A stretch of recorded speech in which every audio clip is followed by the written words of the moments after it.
मित्रांनो, आजच्या मैदानात पाहू शकतात जी एक सर्व टाकाटाकीमध्ये कुठेतरी सेमी एक पालाली सर्वांना च्या नजरा सेमी एककडे लागलेल्या होत्या. नक्की कोण निकाल घेईल.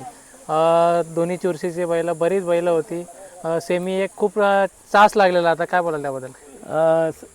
सेमी क्रमांक 1 मध्ये आपला तास 4 नंबर होता आणि माझे मित्र आणि ते मला भाऊजीसुद्धा बोलतात आपले अलंकार मडवी, त्यांचा आपला रायबा आणि आपला शंभू अतिशय चांगल्या रीतीने सेमी पास झालेली आहे आणि खरोखर चांगला असा स्पीड होता गटालाच गाडीला.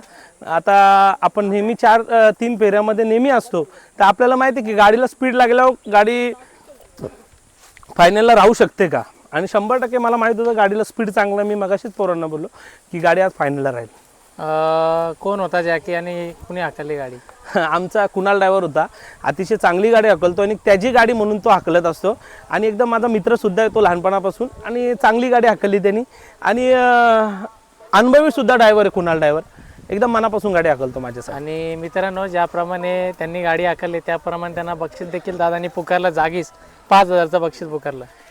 पैशाचा विषय नाही आहे, पण एक जिंकल्यानंतर माणूस एक खुशीने जी गोष्ट देतो ना, ती मी त्याच्यासाठी केलेली आहे. काय पैशाचा विषय नाही आहे. एकदम तो आपल्या घरातलाच पोरगा आहे. तो पण सुद्धा काय पैसे कमवत असेल, चांगल्या नोकरीला आहे, तो गव्हर्नमेंट सर्वंट आहे बदलापूरलाच नगरपालिकामध्ये. त्याला पैशाची गरज नाही, पण हौशीपोटी आणि प्रेमापोटी आपल्या शर्यती हाकलतो तो. आज तुमच्या मनासारखी गाडी पळाली.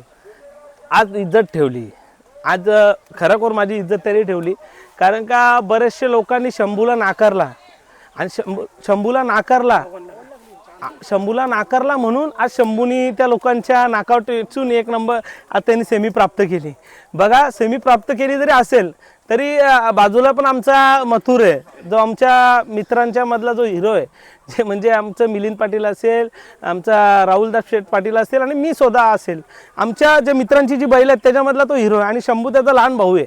तर आज काय लहान भाऊ प्राप्त झाला आहे, त्यांनी मथुरने त्याला शुभेच्छा दिलेल्या. आणखी नाही विचार झाला तर खूप चर्चा आहे मैदानात. आता तुम्ही बोलतात का पैरे वगैरे सगळी धावपल होत होती, नियोजन मागे पडत होतं, काय झालं मग? काय संघर्षाचा काल होता आज माझे? जर म्हणजे असं बोलता येणार नाही, कारण मी कुठूनही बैल आणू शकतो आणि किती रुपयाला पण बैल घेऊ शकतो. मग एखाद्या गरीबाचा या बैलगाडी क्षेत्रात काय हाल होत असतील. एखादा माणूस त्याला शब्द देतो, नंतर चेंज होतो, परत आपण लोकांना फोन करतो, शेट झालाय पैरा, हे झालाय. बघा, बैलाकडे बघून बैल नका देऊ, माणसाकडे बघून बैल द्या. आज अलंकार भाऊंचा पैरा झाला होता, तो बैल आजारी असल्याने त्यांनी तो पैरा कॅन्सल झाला. माझा पैरा झाला होता नाशिकचा, गाडी सुद्धा तीच पळणार होती, पण मी एका शब्दावर त्यांना बैल दिला, कारण का एक दोस्ती आणि एक माणुसकी टिकली पाहिजे.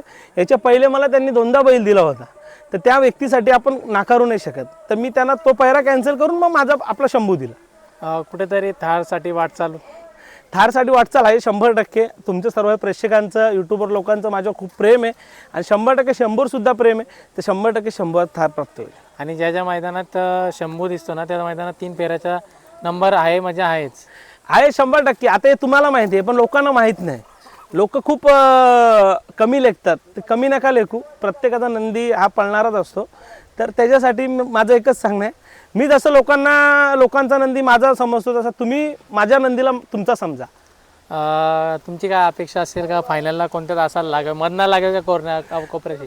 फायनल कुठूनही तासाला लागू दे, फक्त गुलाल प्राप्त झालो तेवढं बस. चाल, माझ्याकडनं शुभेच्छा असतील तुमच्या नंदीला. धन्यवाद.